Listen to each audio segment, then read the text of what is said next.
Hi friends, ಎಲ್ಲರಿಗೂ ನಮಸ್ಕಾರ. ಎಲ್ಲರಿಗೂ ನನ್ನ ಯೂಟ್ಯೂಬ್ ಚಾನಲ್ಗೆ ಸ್ವಾಗತ. ನಾನು ಚೆನ್ನಾಗಿದ್ದೀನಿ, ಹಾಗೆ ನೀವೆಲ್ಲರೂ ಚೆನ್ನಾಗಿದ್ದೀರಾ ಅಂತ ಭಾವಿಸ ನಾನು ಇವತ್ತಿನ ವಿಡಿಯೋನ ಶುರು ಮಾಡ್ತಾ ಇದ್ದೀನಿ. ಇವತ್ತಿನ ನಮ್ಮ ಪಯಣ ಬಂದ್ಬಿಟ್ಟು ಆದಿಚುಂಚನಗಿರಿ ಕಡೆಗೆ. ನಾವೆಲ್ಲರೂ ಬೆಳಗ್ಗೆನ ಬೇಗ ಎದ್ದು ರೆಡಿ ಆಗಿಬಿಟ್ಟು ತಿಂಡಿ ಎಲ್ಲ ಮುಗಿಸ್ಕೊಂಡು ಇವಾಗ ನಾವು ಚುಂಚನಗಿರಿ ಕಡೆ ಹೋಗ್ತಾ ಇದ್ದೀವಿ. ನೋಡ್ತಾ ಇರ್ಬೋದು, ಮಕ್ಕಳೆಲ್ಲ ಮಲ್ಕೊಬಿಟ್ಟಿದ್ದಾರೆ. ಹಾಗೆ ನಮ್ಮ ಮಾವನು ಕೂಡ ಮಲ್ಕೊಬಿಟ್ಟಿದ್ದಾರೆ. ಹಾಗೇನೆ ಅಸ್ಮಿತನು ಮಲಗಿಸ್ಕೊಂಡು ನೋಡ್ತಾ ಇರ್ಬೋದು. ಅಸ್ಮಿತಾ ಹೋಗ್ಬಿಟ್ಟು ಆಣಿ ಜುಟ್ಟಲ್ಲಿ ಎಷ್ಟು ಕ್ಯೂಟಾಗಿ ಕಾಣ್ತಾ ಇದ್ದಾಳೆ ಅಂತ ಹೇಳ್ಬಿಟ್ಟು, ಮತ್ತೆ ಅವಳನ್ನ ಈ ಥರ ಜುಟ್ಟಲ್ಲಿ ನೋಡೋಕ್ಕಿಂತ ಎಷ್ಟು ತಿಂಗಳು ಬೇಕಾಗುತ್ತೋ ಗೊತ್ತಿಲ್ಲ. ಏನಕ್ಕೆ ಅಂತಂದರೆ ಇವತ್ತು ಅವಳಿಗೆ ಮುಡಿ ಕೊಡ್ಸೋದಕ್ಕೆ ಅಂತ ಹೇಳ್ಬಿಟ್ಟು ಕರ್ಕೊಂಡು ಹೋಗ್ತಾ ಇದ್ದೀವಿ ಚುಂಚನಗಿರಿಗೆ. ಇದು ಅಸ್ಮಿತಂದು ಮೊದಲನೇ ಮುಡಿ. ನಾವು ಮೊದಲನೇ ಮುಡಿನ ನಮ್ಮ ಮನೆ ದೇವರು ಬಿದ್ರೆ ಕಾಲಭೈರವೇಶ್ವರ ಸ್ವಾಮಿ ಕೊಡೋಣ ಅಂತ ಅಂದ್ಕೊಂಡಿದ್ವಿ. ಬಟ್ ಅಲ್ಲಿ ಸೂತ್ಕ ಅಂತ ಹೇಳ್ಬಿಟ್ಟು ದೇವಸ್ಥಾನದ ಬಾಗಿಲು ಕ್ಲೋಸ್ ಮಾಡಿಬಿಟ್ಟಿದ್ರು. ಸೊ ಪೂಜೆ ಎಲ್ಲ ಏನೂ ಮಾಡ್ತಿರಲಿಲ್ಲ. ಸೊ ಹಾಗೆ ನಾವೆಲ್ಲರೂ ಡಿಸೈಡ್ ಮಾಡಿಕೊಂಡು ಚುಂಚನಗಿರಿನಲ್ಲೇ ಕೊಟ್ಬಿಡೋಣ ಮುಡಿನ. ಏನಕ್ಕೆ ಅಂದರೆ ಅಲ್ಲೂ ಕೂಡ ಕಾಲಭೈರವೇಶ್ವರ ಸ್ವಾಮಿ ಅಲ್ವಾ ಚುಂಚನಗಿರಿನಲ್ಲಿ. ಸೊ ಹೋಗಿ ಇಲ್ಲಿ ಮೊದಲನೇ ಮುಡಿ ಇಲ್ಲಿ ಕೊಟ್ಬಿಟ್ಟು ಸೆಕೆಂಡ್ ಟೈಮ್ ಬೇಕಾದ್ರೆ ಬಿದ್ರೆನಲ್ಲಿ ಕೊಟ್ಟರೆ ಆಯಿತು ಅಂತ ಹೇಳ್ಬಿಟ್ಟು ಡಿಸೈಡ್ ಮಾಡ್ಕೊಂಡ್ವಿ. ನಾವೆಲ್ಲರೂ ತುಮಕೂರಿಂದ ಹೊರಟ್ವಿ. ಅಮ್ಮ ಮತ್ತು ಯೋಹನ್ ಅವರು ಬೆಂಗಳೂರಿಂದ ಬರ್ತಾ ಇದ್ದಾರೆ. ಸೊ ಅವರು ಡೈರೆಕ್ಟ್ ದೇವಸ್ಥಾನದ ಹತ್ರನೇ ಬಂದುಬಿಡ್ತಾರೆ. ರಶ್ಮಿ ಮತ್ತು ತೇಜಸ್ ಅವರು ಕೂಡ ಬರಬೇಕಿತ್ತು, ಬಟ್ ಅವ್ರಿಗೆ ಇನ್ನೊಂದು ಫಂಕ್ಷನ್ ಇತ್ತು. ಸೊ ಹಾಗೆ ಅವ್ರು ಆ ಫಂಕ್ಷನ್ಗೆ ಹೋದರು. ಅಮ್ಮ ಮತ್ತು ಯೋಹನ್ ಇಲ್ಲಿಗೆ ಬರ್ತಾ ಇದ್ದಾರೆ. ಚುಂಚನಗಿರಿ ಕಾಲಭೈರವೇಶ್ವರ ಸ್ವಾಮಿ ಬಂದ್ಬಿಟ್ಟು ನಮ್ಮ ತವ್ರ ಮನೆ ದೇವರು. ಸೊ ಹಾಗಾಗಿ ನಾವು ಮುಂಚೆ ಚಿಕ್ಕ ಮಕ್ಕಳಿದ್ದಾಗಲಿಂದನೂ ನಾವು ಇಲ್ಲಿ ದೇವಸ್ಥಾನಕ್ಕೆ ಬರ್ತಾನೆ ಇದ್ವಿ. ಸೊ ಹಾಗೆ ನನಗೆ ತುಂಬಾ ಖುಷಿ ಆಯಿತು ಅಸ್ಮಿತನ ಮೊದಲನೇ ಮುಡಿ ಇಲ್ಲಿ ಕೊಡ್ತಾ ಇರೋದು.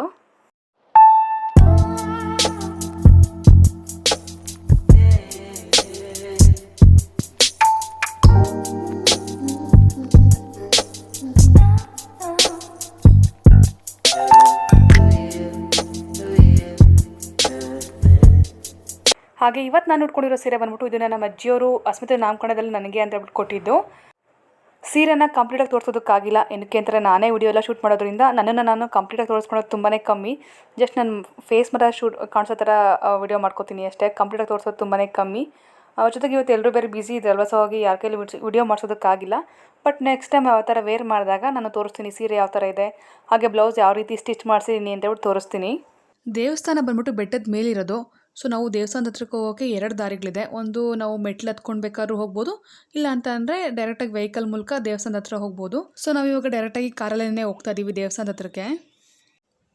ಇಲ್ಲಿ ಸರ್ಕಲ್ ಥರ ಕಾಣ್ತಿದೆ ಅಲ್ವಾ. ಸೊ ಈ ಸರ್ಕಲಿಂದ ನಾವು ಲೆಫ್ಟ್ ತೊಗೊಂಡೋದ್ರೆ ನಾವು ಡೈರೆಕ್ಟಾಗಿ ದೇವಸ್ಥಾನದ ಹತ್ರನೇ ಹೋಗ್ತೀವಿ. ಡೈರೆಕ್ಟಾಗಿ ದೇವಸ್ಥಾನದ ಹತ್ರ ಅಂತಂದರೆ ತುಂಬ ಹತ್ರ ಹೋಗಲ್ಲ, ಸ್ವಲ್ಪ ದೂರದಲ್ಲಿ ಕಾರ್ನೆಲ್ಲ ಪಾರ್ಕ್ ಮಾಡಿಬಿಟ್ಟು ನಾವು ಒಂಚೂರು ವಾಕ್ ಮಾಡಬೇಕಾಗತ್ತೆ. ಬಟ್ ಮೆಟ್ಲು ಹತ್ತೋದೊಂದು ತಪ್ಪುತ್ತೆ ಅಷ್ಟೇ. ಹಾಗೆ ಚಪ್ಪಲ್ ಬಿಡೋದಕ್ಕೆಲ್ಲ ಅಲ್ಲಿ ಚಪ್ಪಲ್ ಸ್ಟ್ಯಾಂಡೆಲ್ಲ ಇರುತ್ತೆ, ಅಥವಾ ನೀವು ವೆಹಿಕಲಲ್ಲಿ ಬೇಕಾದ್ರೂ ಚಪ್ಪಲ್ ಬಿಟ್ಬಿಟ್ಟು ಹೋಗ್ಬೋದು. ಇಲ್ಲಿ ಆರ್ಚ್ ಥರ ಕಾಣಿಸ್ತಿದೆ ಅಲ್ವಾ. ಸೊ ಈ ಆರ್ಚಿಂದ ಮುಂದಕ್ಕೆ ಯಾವುದೇ ವೆಹಿಕಲ್ಸ್ನ ಅಲೋ ಮಾಡಲ್ಲ. ಸೊ ನಾವು ಆರ್ಚಿಂದ ಒಂಚೂರು ಹಿಂದೆ ನಾವು ಕಾರ್ನ ಪಾರ್ಕ್ ಮಾಡಬೇಕಾಗತ್ತೆ. ಹಾಗೆ ಮುಡಿ ಮನೆಗಳು ಅಷ್ಟೇ. ಸೊ ಇಲ್ಲಿ ಆರ್ಚಿಂದ ಒಂಚೂರು ಹಿಂದೆ ಮುಡಿ ಮನೆಗಳೆಲ್ಲ ಇದೆ. ಅಲ್ಲಿ ಯಾರನ್ನಾರು ವಿಚಾರಿಸಿದ್ರೆ ಹೇಳ್ತಾರೆ. ಸೊ ನಾವು ಅಲ್ಲಿ ಹೋಗ್ಬಿಟ್ಟು ಟಿಕೆಟ್ ತೊಗೋಬೇಕಾಗತ್ತೆ. ಸೊ ನಾವು ಇವಾಗ ಬಂದು ಟಿಕೆಟ್ ಎಲ್ಲ ತೊಗೊಂಡಿದ್ದೀವಿ. ಹಾಗೆ ನಾವು ಇಲ್ಲಿ ವೆಯ್ಟ್ ಮಾಡ್ತಾ ಇದ್ದೀವಿ ಮುಡಿ ತೆಗ್ಸೋದಕ್ಕೆ. ಹಾಗೆ ಮುಡಿ ತೆಗಿಯೋರಿಗೆ ಕೊಡೋದಕ್ಕೆ ಅಂತ ಹೇಳ್ಬಿಟ್ಟು ಬಟ್ಟೆ, ಬೆಲ್ಲ, ಅಕ್ಕಿ ಮತ್ತು ಕೊಬ್ಬರಿ ಇದೆಲ್ಲ ತೊಗೊಂಡು ಬಂದಿದ್ದೀವಿ. ನಾವು ಹೋಗಿದ್ದು ಭಾನುವಾರ ಅಂತ ಅಂದಮೇಲೆ ಅದು ಕಾಲಭೈರವೇಶ್ವರ ಸ್ವಾಮಿ ವಿಶೇಷ ದಿನ. ಜೊತೆಗೆ ಎಲ್ರಿಗೂ ರಜೆ ಇರೋದ್ರಿಂದ ಅವತ್ತು ಸಿಕ್ಕಾಬಿಟ್ಟೆ ರಶ್ ಇತ್ತು. ಭಾನುವಾರ ಯೂಶಲಿ ಇಲ್ಲಿ ರಶ್ ಇದ್ದೇ ಇರುತ್ತೆ. ಸೊ ಅವತ್ತು ಕೂಡ ತುಂಬಾ ರಶ್ ಇತ್ತು. ನಾವು ತುಂಬ ಹೊತ್ತು ವೆಯ್ಟ್ ಮಾಡಬೇಕಾಗಿ ಬಂತು. ಮುಡಿ ತೆಗೆಯೋದಕ್ಕಿಂತ ಮುಂಚೆ ಸ್ವಲ್ಪ ತಲೆಗೆ ಸ್ವಲ್ಪ ನೀರು ಸ್ಪ್ರೇ ಮಾಡಿದರೆ ಮುಡಿ ತೆಗೆಯೋದಕ್ಕೆ ಸ್ವಲ್ಪ ಈಸಿ ಆಗುತ್ತೆ.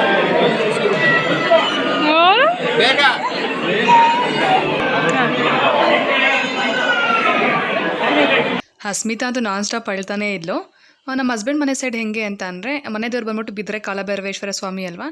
ಸೊ ಅದರಿಂದ ಬಿದ್ರೆನಲ್ಲಿ ಮುಡಿಯೆಲ್ಲ ತೆಗಿತಿರ್ಲಿಲ್ಲ ಮುಂಚೆ. ಸೊ ಅದರಿಂದ ಅವರು ಯಾವ್ದಾದ್ರು ಈಶ್ವರನ ದೇವಸ್ಥಾನದಲ್ಲಿ ಹೋಗ್ಬಿಟ್ಟು ಮುಡಿ ಕೊಡಿಸ್ಕೊಂಡು ಬರೋರು. ಸೊ ನಾವು ಚಿರನಿಂದೂ ಹಂಗೆ ಮಾಡಿದ್ವಿ. ಅವಾಗ ಕೋವಿಡ್ ಬೇರೆ ಇದ್ದಿದ್ದರಿಂದ ನಾವು ಬೇರೆ ಎಲ್ಲೂ ದೂರ ಹೋಗೋದಕ್ಕೆ ಭಯ ಇತ್ತು. ಸೊ ಹಾಗಾಗಿ ನಮಗೆ ಕ್ಯಾತ್ಸಂದ್ರ ಸಿದ್ಧಗಂಗಾ ಮಠ ತುಂಬಾ ಹತ್ರ. ಆದ್ದರಿಂದ ನಾವು ಅಲ್ಲೇ ಅವಳದು ಮುಡಿ ಕೊಟ್ಟಿದ್ದು. ಅಲ್ಲಿ ಮುಡಿ ತೆಗಿಬೇಕಾದ್ರೆ ಬೇರೆ ಯಾರೂ ಇರಲಿಲ್ಲ, ಬರೀ ನಾವಷ್ಟೇ ಇದ್ದಿದ್ದು. ಅವತ್ತು ಚಿರನಿಂದ ಒಬ್ಬರದೇ ಮುಡಿ ಇದ್ದಿದ್ದು. ಆದ್ದರಿಂದ ಮುಡಿ ತೆಗಿಯೋರು ಅಷ್ಟೇ ತುಂಬಾ ತಾಳ್ಮೆಯಿಂದ ನಿಧಾನಕ್ಕೆ ತೆಗೆದ್ರು.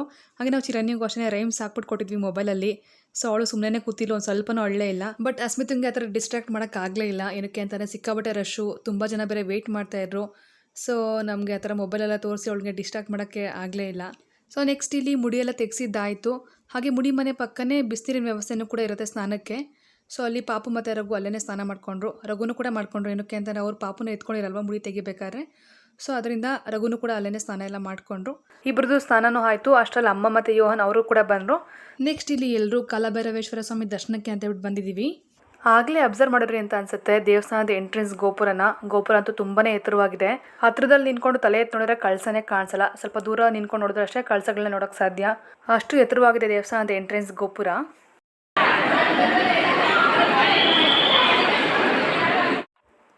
ನೋಡ್ತಾ ಇರ್ಬೋದು ಅಮ್ಮ ಮತ್ತು ಯೋಹನ್ನ. ಸೊ ಯೋಹನ್ ಅಂತೂ ಸರ್ಪ್ರೈಸಿಂಗ್ಲಿ ನನ್ನ ಸ್ಯಾರಿ ಮ್ಯಾಚಿಂಗ್ ಕಲರ್ ಡ್ರೆಸ್ಸೇ ಹಾಕೊಂಡು ಬಂದಿದ್ದ. ಸೊ ಅದು ನೋಡಿ ತುಂಬಾ ಖುಷಿ ಆಯಿತು. ದೇವಸ್ಥಾನ ಅಂತೂ ತುಂಬಾ ವೆಲ್ ಪ್ಲಾನಡ್ ಆಗಿ ವಿಶಾಲವಾಗಿ ಕಟ್ಟಿದ್ದಾರೆ. ಸೊ ದೇವಸ್ಥಾನ ಅಂತೂ ತುಂಬಾ ಚೆನ್ನಾಗಿದೆ. ನೋಡ್ತಾ ಇರ್ಬೋದು ದೇವಸ್ಥಾನದ ಪ್ರಾಂಗಣ ಅಂತಂದರೆ ಈ ಗರ್ಭಗುಡಿಯಿಂದ ಆಚೆ ಇರ್ತಲ್ಲ ಪ್ರದಕ್ಷಿಣೆ ಹಾಕೋದಕ್ಕೆ ಅಂತ ಜಾಗ. ಅಲ್ಲಿ ಎಷ್ಟೊಂದು ಕಂಬಗಳಿದ್ದಾವೆ. ಹಾಗೆ ಪ್ರತಿಯೊಂದು ಕಂಬದ ಮೇಲೂ ಅಷ್ಟೇ ನಾವು ಬೇರೆ ಬೇರೆ ರೀತಿಯ ಅಷ್ಟಾಂಗ ಭೈರವರನ್ನ ನಾವು ಕಾಣ್ಬೋದು. ಹಾಗೆ ಅಲ್ಲಿ ಹೆಸರು ಕೂಡ ಬರೆದಿದ್ದಾರೆ, ಭೈರವರ ಹೆಸರು ಕೂಡ ಅಲ್ಲಿ ಬರೆದಿದ್ದಾರೆ. ಸೊ ಟೋಟಲಾಗಿ ಇಲ್ಲಿ 64 ಅಷ್ಟಾಂಗ ಭೈರವರನ್ನ ನಾವು ಕಾಣ್ಬೋದು ಇಲ್ಲಿ.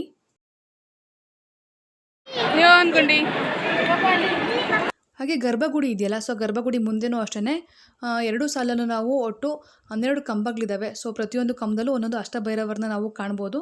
ಒಟ್ಟಾರೆಯಾಗಿ ಹೇಳಬೇಕು ಅಂತಂದರೆ ದೇವಸ್ಥಾನ ಪ್ರಾಂಗಣದಲ್ಲಿ ಒಟ್ಟು 64 ಅಷ್ಟಾಂಗ ಭೈರವರನ್ನ ಹಾಗೆ ಗರ್ಭಗುಡಿ ಮುಂದೆ 12 ಅಷ್ಟಭೈರವರನ್ನ ನಾವು ಇಲ್ಲಿ ಕಂಬದ ಮೇಲೆ ಕಾಣ್ಬೋದು. ದೇವಸ್ಥಾನ ಅಂತೂ ಸಿಕ್ಕಾಪಟ್ಟೆ ರಶ್ ಇತ್ತು. ಅವತ್ತು ಸಂಡೇ ಆಗಿದ್ದರಿಂದ ದರ್ಶನಕ್ಕಂತೂ ನೂಗ್ಲೇ ಆಗಿಬಿಟ್ಟಿತ್ತು ಅಂತ ಹೇಳ್ಬೋದು. ಸೊ ನನಗೆ ಒಂದು ಕೈಯಲ್ಲಿ ಬ್ಯಾಗು ಹಾಗೆ ಒಂದು ಕೈಯಲ್ಲಿ ಮೊಬೈಲ್ ಇಟ್ಕೊಂಡು ಹೇಗೋ ಸ್ವಲ್ಪ ವಿಡಿಯೋ ಮಾಡೋಕ್ಕೆ ಟ್ರೈ ಮಾಡಿದ್ದೀನಿ. ಇದೇ ನೋಡಿ ದೇವರು ಕಾಲಭೈರವೇಶ್ವರ ಸ್ವಾಮಿ. ನನಗೆ ಝೂಮ್ ಮಾಡೆಲ್ಲ ವಿಡಿಯೋ ಮಾಡೋದಕ್ಕಾಗಲಿಲ್ಲ. ಏನಕ್ಕೆ ಅಂತಂದರೆ ಅಲ್ಲಿ ಬೇಗ ಮೂವ್ ಆಗಿ ಅಂತ ಕಳಿಸ್ತಾನೆ ಇದ್ರು. ಸೊ ಫುಲ್ ನೀಟಾಗಿ ನಂಗೆ ವಿಡಿಯೋ ಮಾಡೋಕ್ಕಾಗಲಿಲ್ಲ ದೇವ್ರದ್ದೆಲ್ಲ. ಹಾಗೆ ಇನ್ನೊಂದು ಮುಖ್ಯವಾದ ವಿಷಯ ಹೇಳಬೇಕಿತ್ತು. ಅದೇನು ಅಂತ ಅಂದರೆ ಸ್ವಲ್ಪ ಜನಕ್ಕೆ ಗೊತ್ತಿರ್ಬೋದು, ಹಾಗೆ ಸ್ವಲ್ಪ ಜನ ಗೊತ್ತಿಲ್ಲದೇನೂ ಇರ್ಬೋದು. ಏನಂತ ಅಂದರೆ ನಾನು ಇಷ್ಟು ದಿನ ಅಂದ್ಕೊಂಡಿದ್ದು ಆದಿಚುಂಚನಗಿರಿ ಮೂಲ ದೇವ್ರು ಬಂದ್ಬಿಟ್ಟು ಕಾಲಭೈರವೇಶ್ವರ ಸ್ವಾಮಿ ಅಂತ ಹೇಳ್ಬಿಟ್ಟು. ಬಟ್ ಆದರೆ ಇಲ್ಲಿನ ಮೂಲ ದೇವ್ರು ಬಂದ್ಬಿಟ್ಟು ಗಂಗಾಧರೇಶ್ವರ ಸ್ವಾಮಿ ಅಂತೆ. ಅದು ಬೆಟ್ಟದ ಮೇಲಿದೆ. ಸೊ ನೋಡಿ ನಾನು ಚಿಕ್ಕ ವಯಸ್ಸಿಂದನೂ ಬರ್ತಾ ಇದ್ದೀನಿ, ಬಟ್ ನನಗೆ ಈ ವಿಷಯ ಗೊತ್ತೇ ಇರಲಿಲ್ಲ. ನನಗೆ ಇವಾಗಲೇ ಗೊತ್ತಾಗಿದ್ದು ಇಲ್ಲಿನ ಮೂಲ ದೇವರು ಗಂಗಾಧರೇಶ್ವರ ಸ್ವಾಮಿ ಅಂತ ಹೇಳ್ಬಿಟ್ಟು. ಕಾಲಭೈರವೇಶ್ವರ ಸ್ವಾಮಿ ದರ್ಶನ ಮಾಡಿಕೊಂಡು ಹಾಗೆ ನಾವು ಅಮ್ಮನವ್ರಿಗೆ ಮಡ್ಲಕ್ಕಿ ಎಲ್ಲ ತೊಗೊಂಡು ಬಂದಿದ್ವಿ, ಸೀರೆ ಮಡ್ಲಕ್ಕಿ ಎಲ್ಲ. ಸೊ ಅದನ್ನೆಲ್ಲ ಕೊಟ್ಟು ಹಾಗೆ ಪ್ರಸಾದ ಕೂಡ ತಂದಿದ್ವಿ. ಸೊ ಪ್ರಸಾದ ಎಲ್ಲ ನೈವೇದ್ಯ ಮಾಡಿಸ್ಕೊಂಡು ಇವಾಗ ಆಚೆ ಬಂದಿದ್ವಿ. ಹಾಗೆ ಕಾಲಭೈರವೇಶ್ವರ ಸ್ವಾಮಿ ದೇವಸ್ಥಾನದ ಎಂಟ್ರೆನ್ಸ್ ಇದೆಯಲ್ಲ, ಅದ್ರ ಆಪೋಸಿಟ್ ಸೈಡ್ ಎಲ್ಲ ಮೆಟ್ಲುಗಳಿದೆ. ಸೊ ಆ ಮೆಟ್ಲು ಹತ್ಕೊಂಡು ಹೋದರೆ ನಮಗೆ ಇಲ್ಲಿನ ಮೂಲ ದೇವರಾದ ಗಂಗಾಧರೇಶ್ವರ ಸ್ವಾಮಿ ದೇವಸ್ಥಾನ ಜೊತೆಗೆ ಗವಿಸಿದ್ದೇಶ್ವರ ಮತ್ತು ಮಲ್ಲೇಶ್ವರ ಸ್ವಾಮಿ ದೇವಸ್ಥಾನ ಕೂಡ ಅಲ್ಲೇ ನಾವು ನೋಡ್ಬೋದು. ದೇವರಿಗೆ ನೈವೇದ್ಯಕ್ಕೆ ಅಂತ ಹೇಳ್ಬಿಟ್ಟು ಮನೆಯಿಂದನೇ ಸಿಹಿ ಪೊಂಗಲ್ ಮಾಡ್ಕೊಂಡು ಬಂದಿದ್ವಿ. ಸೊ ಅದನ್ನು ನೈವೇದ್ಯ ಮಾಡಿಸ್ಕೊಂಡು ಆಚೆ ಬಂದಮೇಲೆ ಅಲ್ಲೇ ಸ್ವಲ್ಪ ಜನಕ್ಕೆ ಎಲ್ಲ ಕೊಟ್ವಿ. ಹಾಗೆ ದೇವಸ್ಥಾನದಲ್ಲೇ ಊಟದ ವ್ಯವಸ್ಥೆನೂ ಕೂಡ ಇರುತ್ತೆ. ಸೊ ನಾವೆಲ್ಲರೂ ಅಲ್ಲಿ ಊಟ ಎಲ್ಲ ಮಾಡಿಕೊಂಡು ಇವಾಗ ವಾಪಸ್ ಹೋಗೋಣ ಅಂತ ಹೋಗ್ತಾ ಇದ್ವಿ. ಸೊ ಹೋಗ್ಬೇಕಾದ್ರೆ ಈ ಗೊಂಬೆಗಳ ಅಂಗಡಿ ಶ್ಲೋಕ್ ಮತ್ತು ಚಿರಂಜೀವಿ ಕಣ್ಣಿಗೆ ಬಿತ್ತು. ಅವ್ರ ಕಣ್ಣಿಗೆ ಬಿದ್ಮೇಲೆ ಆಗೋಯ್ತು, ಏನಾರೋ ಒಂದು ಕೊಡಿಸ್ಲೇಬೇಕು. ಸೊ ಅವ್ರಿಗೆಲ್ಲ ಟಾಯ್ಸ್ ಎಲ್ಲ ಕೊಡಿಸ್ಕೊಂಡು ಇವಾಗ ವಾಪಸ್ ಹೋಗ್ತಾ ಇದ್ದೀವಿ. ಹಾಗೆ ನಾವು ಗಂಗಾಧರೇಶ್ವರ ಸ್ವಾಮಿ ದರ್ಶನಕ್ಕೆಲ್ಲ ಓದೋಕ್ಕೆ ಹೋಗಲಿಲ್ಲ. ಏನಕ್ಕೆ ಅಂತಂದರೆ ಅದು ಬೆಟ್ಟದ ಮೇಲೆ ಇದ್ದಿದ್ದು, ಮೆಟ್ಲತ್ಕೊಂಡೆಲ್ಲ ಹೋಗ್ಬೇಕಿತ್ತು. ಸಿಕ್ಕಾಪಟ್ಟೆ ಬಿಸಿಲು, ಜೊತೆಗೆ ಮಕ್ಕಳೆಲ್ಲ ಇದ್ದಿದ್ದರಿಂದ ಕಷ್ಟ ಆಗುತ್ತೆ ಅಂತ ಹೇಳ್ಬಿಟ್ಟು ಹೋಗೋದಕ್ಕೆ ಹೋಗಲಿಲ್ಲ. ನಾವು ಇಲ್ಲಿನ ಮೂಲ ದೇವರು ಕಾಲಭೈರವೇಶ್ವರ ಸ್ವಾಮಿ ಅಂತ ಅಂದ್ಕೊಂಡಿದ್ವಿ. ಸೊ ಹಾಗೆ ಇನ್ನೇನು ಮೂಲ ದೇವರು ದರ್ಶನ ಆಗಿದ್ದಿಲ್ಲ, ಸಾಕು ಅಂದ್ಕೊಂಡು ಬಂದುಬಿಟ್ವಿ. ಗಂಗಾಧರೇಶ್ವರ ಸ್ವಾಮಿ ಇಲ್ಲಿನ ಮೂಲ ದೇವರು ಅಂತ ಗೊತ್ತಿದ್ದರೆ ಅದನ್ನು ಸ್ವಲ್ಪ ಕಷ್ಟ ಆದರೂ ಪರವಾಗಿಲ್ಲ ಅಂದ್ಬಿಟ್ಟು ಅದನ್ನು ಕೂಡ ದರ್ಶನ ಮಾಡ್ಕೊಂಡು ಬರ್ತಾ ಇದ್ವಿ. ಹಾಗೆ ಈ ದೇವಸ್ಥಾನ ಅಂತೂ ತುಂಬಾ ಡೆವಲಪ್ ಆಗಿದೆ ಅಂತಲೇ ಹೇಳ್ಬೋದು. ಏನಕ್ಕೆ ಅಂತಂದರೆ ನಾವು ಚಿಕ್ಕವರಿದ್ದಾಗಲಿಂದನೂ ಈ ದೇವಸ್ಥಾನಕ್ಕೆ ಬರ್ತಾನೆ ಇದ್ದೀವಿ. ಸೊ ಆಗಿನ ದೇವಸ್ಥಾನಕ್ಕೂ ಹಾಗೆ ಈಗಿನ ದೇವಸ್ಥಾನಕ್ಕೂ ಕಂಪೇರ್ ಮಾಡಿದ್ರೆ ಈ ದೇವಸ್ಥಾನ ತುಂಬಾ ಡೆವಲಪ್ ಆಗಿದೆ. ಹಾಗೆ ಇನ್ನೂ ಡೆವಲಪ್ಮೆಂಟ್ ಕೆಲಸಗಳಿಂದ ನಡೀತಾನೆ ಇದೆ.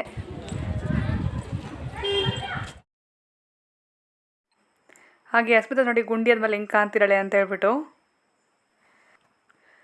ಇದು ಅಸ್ಮಿತಂದು ಮೊದಲನೇ ಮುಡಿ ಆಗಿದ್ದರಿಂದ ಅಮ್ಮ ಅಸ್ಮಿತಂಗೆ ಡ್ರೆಸ್ಸು ಹಾಗೆ ನನಗೆ ಮಡ್ಲಕ್ಕಿ ಜೊತೆಗೆ ಯೂಶ್ವಲಿ ಸೀರೆನೋ ಅಥವಾ ಅಮೌಂಟ್ ಏನಾರು ಕೊಡ್ತಾರೆ. ಅಮ್ಮ ನನಗೆ ಕೇಳೋದು ಏನು ಬೇಕು ಅಂತ, ಅಮೌಂಟ್ ಕೊಡಲ ಅಥವಾ ಸೀರೆ ಏನಾರು ತಂದು ಕೊಡಲ ಅಂತ.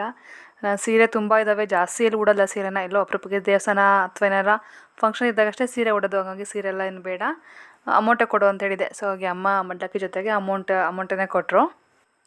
ಅಮ್ಮ ಮತ್ತು ಯೋಹನ್ ವಾಪಸ್ ಬಸ್ಸಲ್ಲೇ ಹೊರಟರು ಬೆಂಗಳೂರಿಗೆ. ಇನ್ನು ನಾವೆಲ್ಲ ವಾಪಸ್ ತುಮಕೂರು ಕಡೆ ಹೋಗ್ತಾ ಇದ್ದೀವಿ. ನಾನು ಮುಖ ನೋಡ್ತಿದ್ರೆ ಗೊತ್ತಾಗ್ತಿರ್ಬೋದು ಅನ್ಸುತ್ತೆ ನಿಮಗೆ ನಾನು ಎಷ್ಟು ಟಯರ್ಡ್ ಆಗಿಬಿಟ್ಟಿದ್ದೀನಿ ಅಂತ ಹೇಳ್ಬಿಟ್ಟು. ಟಯರ್ಡ್ ಅಂತ ಹೇಳೋದಕ್ಕಿಂತ ನನಗೆ ಈ ರೀತಿ ಆಚೆ ಬಂದಾಗ ನಿದ್ದೆ ಮತ್ತು ಊಟ ಈ ಎರಡೂ ಸರಿಯಾಗಿ ಆಗಿರಬೇಕು. ಇಲ್ಲ ಅಂತಂದರೆ ನನಗೆ ತಲೆ ಭಾರ ಶುರುವಾಗಿ ಸುಸ್ತಾಗ್ಬಿಡ್ತೀನಿ. ಸೊ ನನಗೆ ರಾತ್ರಿ ಕೂಡ ಸರಿಯಾಗಿ ನಿದ್ದೆ ಆಗಿರಲಿಲ್ಲ. ಜೊತೆಗೆ ಅವತ್ತಿನ ದಿನ ಬೆಳಗ್ಗೆ ಬೇಗ ಇದ್ದಿದ್ವಿ, ದೇವಸ್ಥಾನಕ್ಕೆ ಹೋಗಬೇಕು ಅಂತ ಹೇಳ್ಬಿಟ್ಟು ಬೇಗ ಇದ್ದಿದ್ವಿ. ತಿಂಡಿ ಕೂಡ ಅಷ್ಟೇ ದೇವಸ್ಥಾನಕ್ಕೆ ಹೊರಡೋ ಗಡಿಬಿಡಿಯಲ್ಲಿ ಸ್ವಲ್ಪ ಲೈಟಾಗಿ ತಿನ್ಕೊಂಡು ಬಂದಿದ್ದೆ. ಜೊತೆಗೆ ಅವತ್ತು ವಿಪರೀತ ಬಿಸಿಲು, ಬೆಳಗ್ಗೆಯಿಂದ ಸಿಕ್ಕಾಪಟ್ಟೆ ಬಿಸಿಲು ಬೇರೆ ಇತ್ತು, ಸಿಕ್ಕಾಪಟ್ಟೆ ರಶ್ ಬೇರೆ ದೇವಸ್ಥಾನದಲ್ಲಿ. ಸೊ ನಂಗೆ ಇದೆಲ್ಲ ಮಿಕ್ಸ್ ಆಗ್ಬಿಟ್ಟು ತಲೆ ಭಾರ ಜೊತೆಗೆ ಸುಸ್ತು ಎಲ್ಲ ಶುರು ಆಗ್ಬಿಟ್ಟಿತ್ತು ಆಗಲೇ. ಮನೆಗೆ ಹೋಗ್ಬಿಟ್ಟು ಮಲ್ಕೊಂಡ್ರೆ ಸಾಕು ಅನ್ನಂಗಾಗ್ಬಿಟ್ಟಿತ್ತು ನನಗಂತೂ. ನಾವು ದೇವಸ್ಥಾನದಿಂದ ವಾಪಸ್ ಮನೆಗೆ ಹೊರಟಾಗ ಟೈಮ್ ಬಂದ್ಬಿಟ್ಟು 4:30 ಅಂತ ಅನಿಸುತ್ತೆ. ಸೊ ನೋಡ್ತಿರ್ಬೋದು ಲೈಟಾಗಿ ಮಳೆ ಕೂಡ ಸ್ಟಾರ್ಟ್ ಆಗಿದೆ ಆಗಲೇ. ಬೆಳಗ್ಗೆಯಿಂದ ಉರಿಯೋ ಬಿಸಿಲು ನೋಡಿನೇ ಒಂಥರ ಸುಸ್ತಾಗ್ಬಿಟ್ಟಿತ್ತು ಎಲ್ರಿಗೂ. ಸೊ ಇವಾಗ ಮಳೆ ಬಂದಿದ್ದರಿಂದ ವೆದರ್ ಎಲ್ಲ ಒಂಥರ ಕೂಲ್ ಆದಂಗೆ ಆಯಿತು. ನಾನು ಅದೇ ಅಂದ್ಕೊತಾ ಇದ್ದೆ, ಬೆಳಗ್ಗೆಯಿಂದನೂ ವೆದರ್ ಇದೇ ಥರ ಕೂಲ್ ಆಗಿದ್ರೆ ಎಷ್ಟು ಚೆನ್ನಾಗಿರ್ತೈತಲ್ವಾ ಅಂತ ಹೇಳ್ಬಿಟ್ಟು.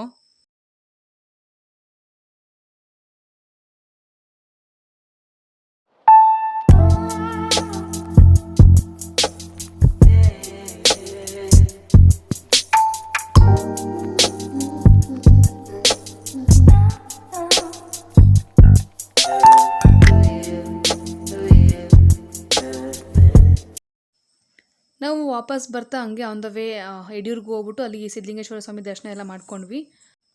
ಹಾಗೆ ಟೈಮ್ ಬಂದ್ಬಿಟ್ಟು ಅರೌಂಡ್ 6 ಗಂಟೆ ಆಗಿತ್ತು. ಸೊ ಹಾಗಾಗಿ ಕಾಫಿ ಟೀ ಎಲ್ಲ ಕುಡ್ಕೊಂಡು ಹಂಗೆ ಸ್ವಲ್ಪ ಲೈಟಾಗಿ ಏನಾರ ಸ್ನ್ಯಾಕ್ಸ್ ಎಲ್ಲ ತಿನ್ಕೊಂಡು ಹೋಗೋಣ ಅಂತ ಹೇಳ್ಬಿಟ್ಟು ನಾವು ಇಲ್ಲಿ ಸ್ವಾತಿ ಡೆಲಿಕೇಸಿ ಇಲ್ಲಿಗೆ ಬಂದ್ವಿ. ಸಂಡೇ ಆಗಿದ್ದರಿಂದ ಹೋಟೆಲ್ ಸ್ವಲ್ಪ ರಶ್ ಇತ್ತು ಅಂತಲೇ ಹೇಳ್ಬೋದು. ಹಾಗೆ ನಾವು ಮಕ್ಳಿಗೆಲ್ಲ ಅಂತ ಹೇಳ್ಬಿಟ್ಟು ಇಡ್ಲಿ ಆರ್ಡ್ರ್ ಮಾಡಿದ್ವಿ. ಹಾಗೆ ನಮಗೆಲ್ಲರಿಗೂ ಮೈಸೂರು ಬೋಂಡ, ಗೋಬಿ ಮಂಚೂರಿಯನ್ ಈ ಥರದ್ದು ಆರ್ಡ್ರ್ ಮಾಡ್ಕೊಂಡಿದ್ವಿ.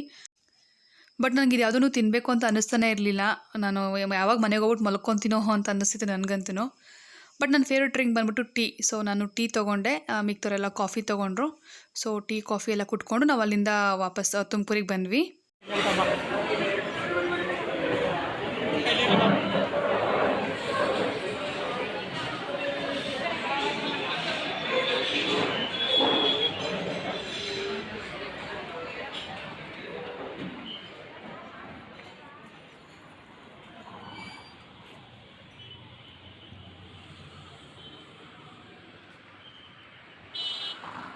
ಸೊ ಫ್ರೆಂಡ್ಸ್, ಇವತ್ತಿನ ಈ ವಿಡಿಯೋ ಇಷ್ಟೇ.